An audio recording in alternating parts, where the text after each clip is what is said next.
The Beginning After the End. Volume 3. Capítulo 55. Isso vai doer. Ao sinal da professora Glory, nós três corremos para a frente. Curtis, que estava montado em Grauder, estava à minha esquerda enquanto Claire estava do meu lado direito, ambos um pouco à minha frente. Tessia, Clive e Lucas se separaram assim que atacamos. Tess circulou pelo lado esquerdo enquanto se preparava para enfrentar Curtis, enquanto Clive correu ao redor do lado direito para confrontar Claire antes que ela o alcançasse. Bem à frente, vejo Lucas esperando por mim calmamente, seu rosto contorcido em uma careta arrogante que parecia dizer: "Eu não preciso me preparar para você." Fosse nas tumbas horríveis ou mesmo agora, a arrogância de Lucas não tinha limite. Ainda me lembro quando ele nos traiu nos usando como isca viva para que pudesse escapar. Mesmo assim, ele tinha o mesmo sorriso de escárnio que tinha agora. Tessia provavelmente iria vencer Curtis e eu não tinha certeza de quem era mais forte entre Claire e Clive, mas vou me preocupar com isso mais tarde. Vento e terra dobraram-se à minha vontade enquanto eu infundia mais mana, ativando a rotação de mana também. Lucas não era fraco. Sua reserva de mana era maior do que a minha, mas isso não significa que ele é mais forte do que eu. Você ficará bem sozinho contra Lucas? Eu ouço Curtis gritar enquanto ele corre em direção a Tess. Claire olha para mim com ligeira preocupação também, até que eu lhes dou um aceno silencioso. Ela acena de volta e se concentra no vice-presidente estudantil. Lucas sente um pouco da intenção de matar que eu propositalmente deixei escapar para tirá-lo de seu pedestal enquanto ele começava a entoar um feitiço enquanto corria para trás para obter mais distância entre nós. Subindo à frente, sinto os olhos penetrantes da professora Glory me estudando enquanto eu fecho a lacuna entre Lucas e eu. Respiro fundo e bloqueio todo o resto. No que me dizia respeito, essa era uma luta apenas entre eu e Lucas. Estreitando meus olhos em máxima concentração, cada passo poderoso que dou cria pequenas crateras no solo enquanto o vento assobia ao meu redor. Lucas solta uma risada antes de lançar seu feitiço. Gaiola Infernal. O feitiço me lembrou do feitiço Fiapos de Brasa que Lucas e o ex-professor Geist usaram, mas era muito maior. As órbitas se espalharam e flutuaram em torno de nós dois, criando uma cúpula feita de fogo. Não me diga. Com um sorriso confiante, ele estala o dedo e diz: ativar.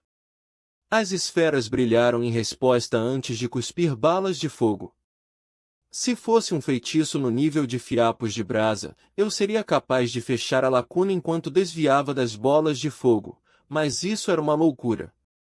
Dezenas de rajadas de fogo foram travadas em minha posição e disparadas em uma taxa constante, vindas de todas as direções diferentes. Se eu não treinasse meu corpo e técnicas de luta durante meu tempo como um aventureiro, eu duvido que, não importa o quão rápido eu fosse, eu seria capaz de me esquivar de tudo.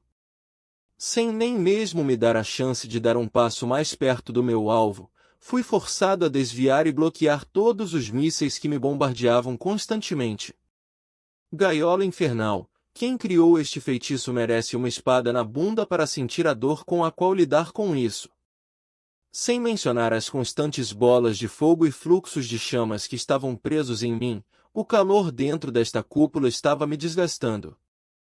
Sem meu atributo fogo ou meu atributo água, não havia uma maneira direta de conter o calor interno.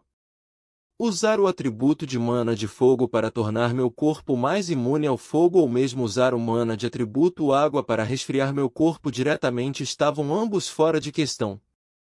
Continue correndo, primata. Você acha que é possível para os camponeses dos magos realmente terem uma chance contra alguém como eu? Mal posso esperar para pisar em você e destruir qualquer partícula de confiança que você tinha só porque você se tornou um membro do CD e um professor.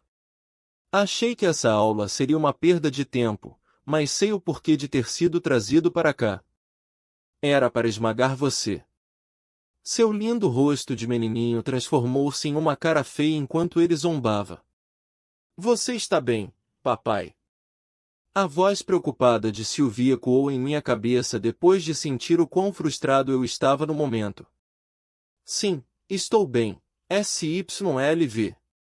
Não se preocupe comigo. Como estão todos os outros? Eu envio de volta. Mamãe está vencendo Curtis e Claire está vencendo aquele cara de aparência séria. Ela responde. Ok, apenas me diga se algo incomum acontecer. Eu volto meu foco para a luta. Esquivar-me das balas de fogo e das ondas ocasionais de fogo foi fácil, mas eu não conseguia chegar mais perto de Lucas. Eu lançaria uma lâmina de vento e algumas pontas de terra em Lucas, mas ou os orbes que compunham a cúpula a destruiriam ou Lucas apenas bloquearia o feitiço.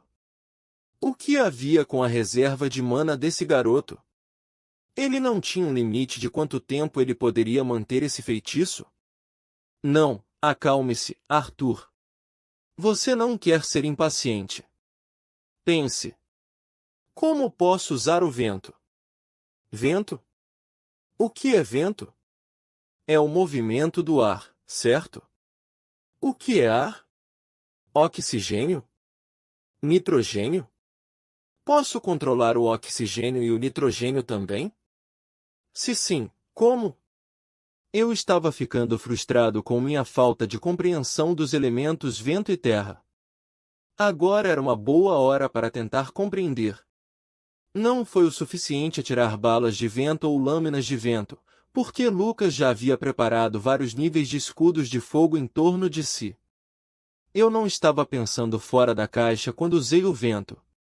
Mesmo com a rotação de mana, não tenho a mana necessária para formar um tornado grande o suficiente para engolir o fogo que é atirado em mim, e mesmo se eu tivesse, eu não acho que seria capaz de durar mais do que Lucas. O que eu estava deixando passar?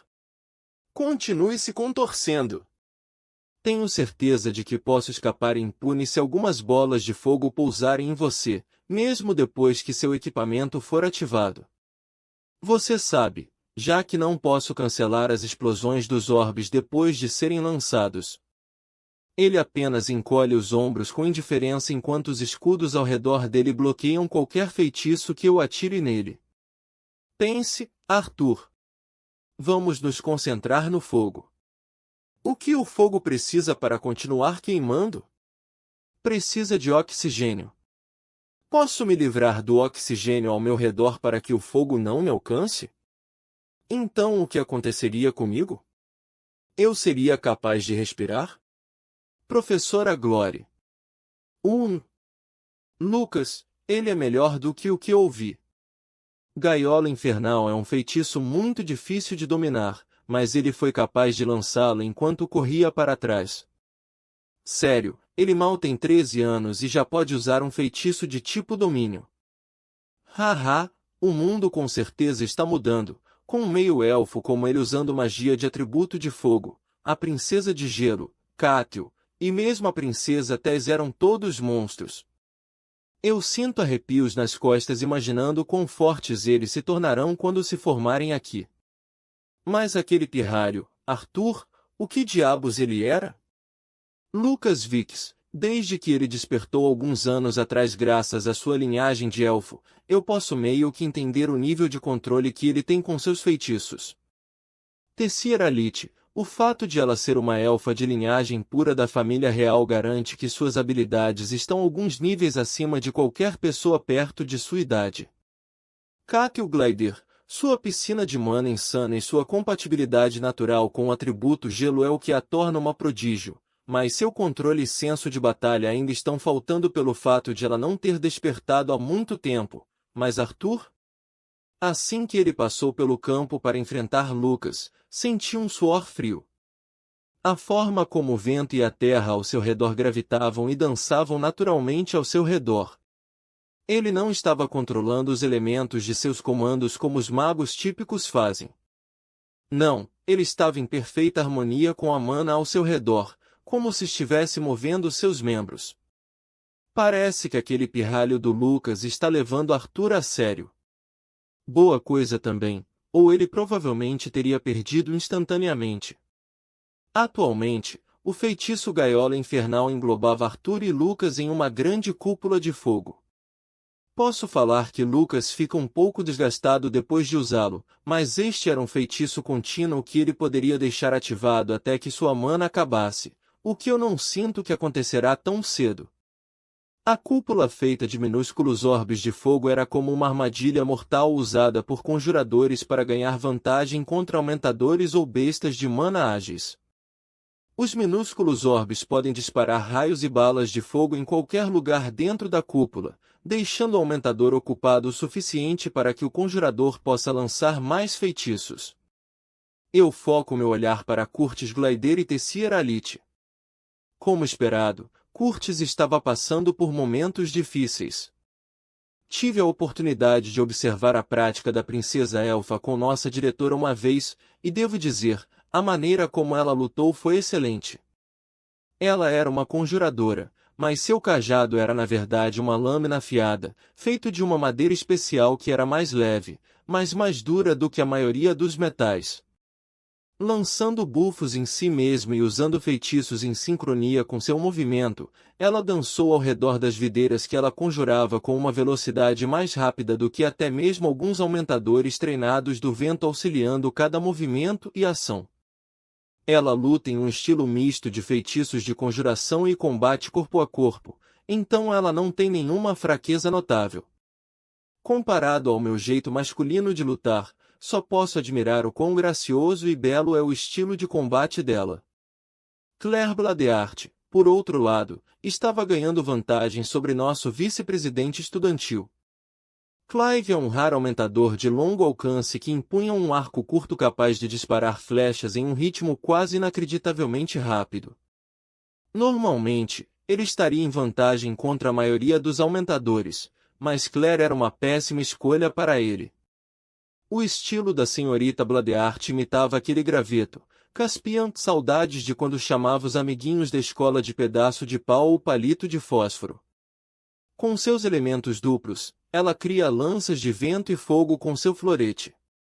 Ela ainda não atingiu o nível dele, mas com treinamento constante, tenho certeza de que ela pode superar seu tio.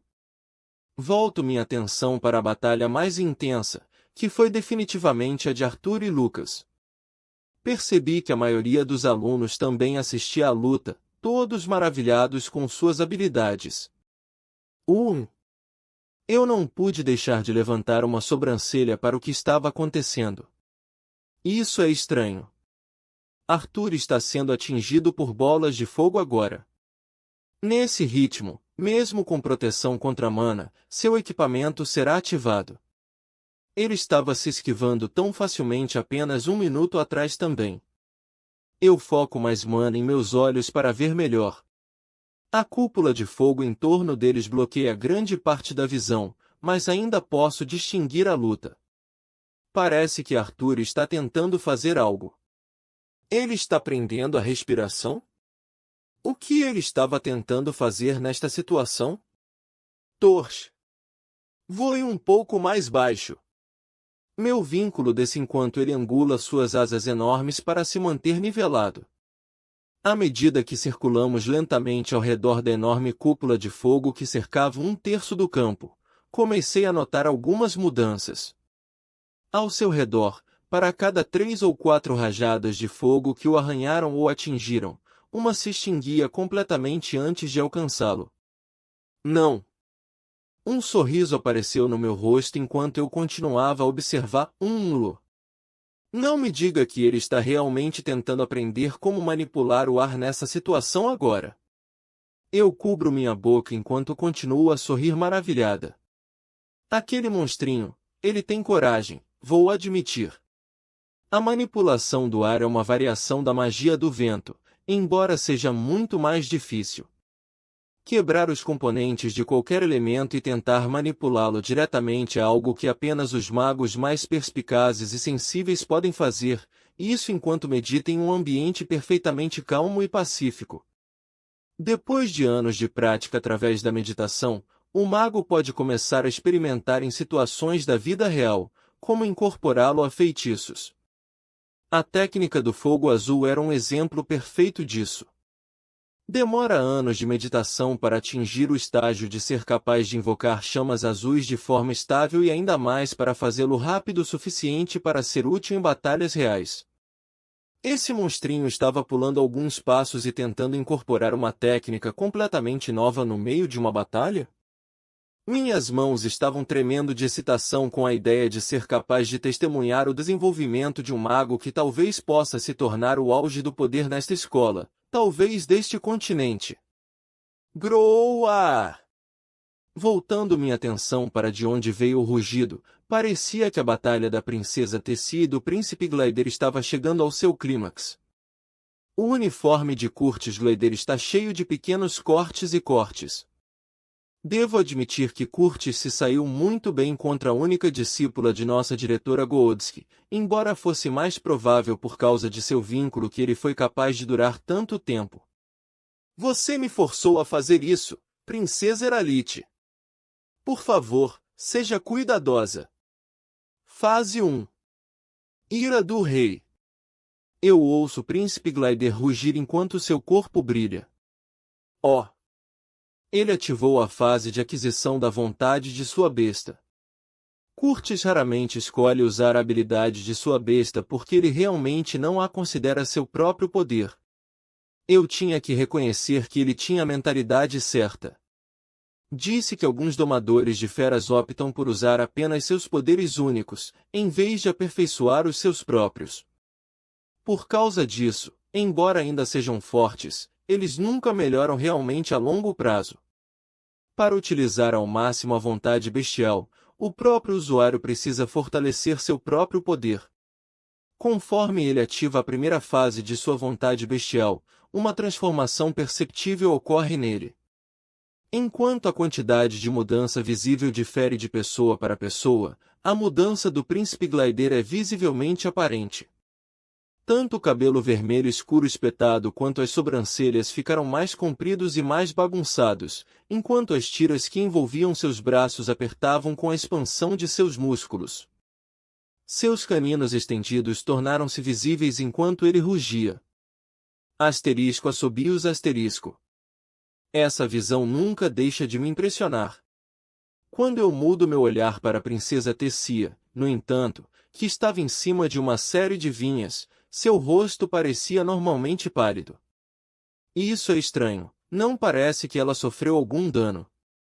Eu estava um pouco longe da batalha de Tessia e Curtis desde que estava cercando Lucas e Arthur, mas com olhos cheios de mana, posso ver até as gotas de suor escorrendo pelo rosto da princesa.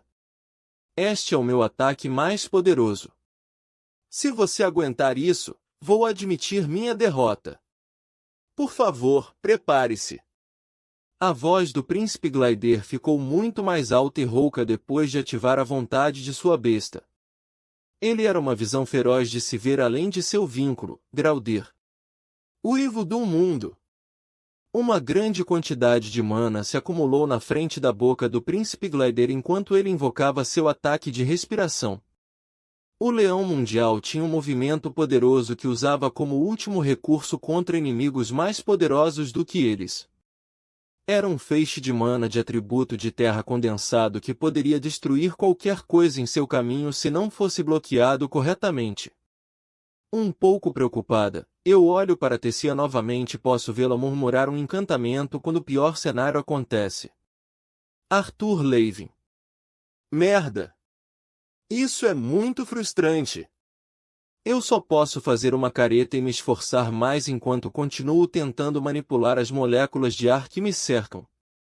Tive pouco sucesso até agora, mas sinto que estou no caminho certo aqui.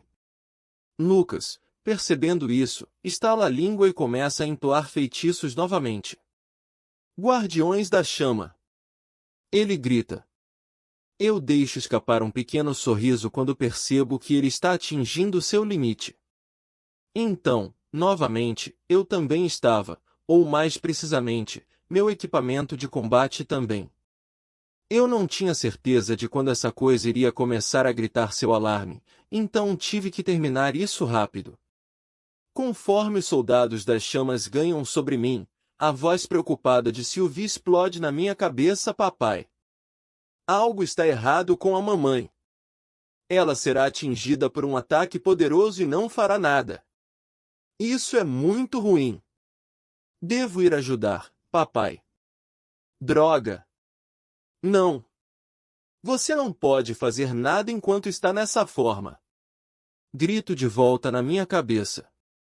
Eu posso sentir o sentimento de desespero de Sylvie, me deixando ainda mais ansioso. Não ou. Dou uma rápida olhada para onde ouvi o grito da professora Glory e noto que ela foi a toda velocidade para onde Tess e Curtis estavam. Papai! Ela não vai chegar a tempo. Sylvie ecoa de volta, parecendo ainda mais preocupada do que antes. Droga! Vontade do dragão, fase 1. Vazio estático. Meus joelhos quase cedem com a ativação da primeira fase da vontade da bestial de Sylvia, pois a cor de tudo é invertida. Essa capacidade de me deslocar para fora do tempo e espaço do mundo veio com um limite. Eu não poderia afetar nada fora de mim, a menos que decidisse trazê-lo aqui comigo. Eu não tenho tempo. Digo para mim mesmo. Enquanto eu corro pela lacuna entre os orbes que compõem a cúpula criada pela gaiola infernal, eu passo pela professora congelada em cima de sua montaria, Torch. Um pouco à frente, vejo Tessia já que ela desmaiou e caiu da videira conjurada em que estava pisando, segurando seu abdômen enquanto um ataque de respiração massivo lançado por Glider estava quase em cima dela. Sylvie estava certa. Se eu deixasse para a professora Glory, ela não teria chegado a tempo. Eu só pude franzir os lábios de medo enquanto imagino minha preciosa amiga morrendo. Eu acelerei, minha visão ficando embaçada enquanto eu fico sem energia. Eu estava quase no meu limite. Porra! Espere, Arthur. Você consegue fazer isso. Dou minha corrida final em direção à área em que Curtis e Tess estavam lutando e, enquanto pulo de uma videira desintegrada, envolvo meu corpo em torno de Tess e crio uma barreira em torno de nós dois com o pouco de mana que me restava. Isso vai doer. Eu libero minha primeira fase e conforme o mundo volta à sua cor original, sinto uma dor lancinante nas minhas costas. Antes que eu pudesse gritar, minha visão enfraquece e a última coisa que ouço antes de desmaiar é o som estridente do meu equipamento sendo ativado.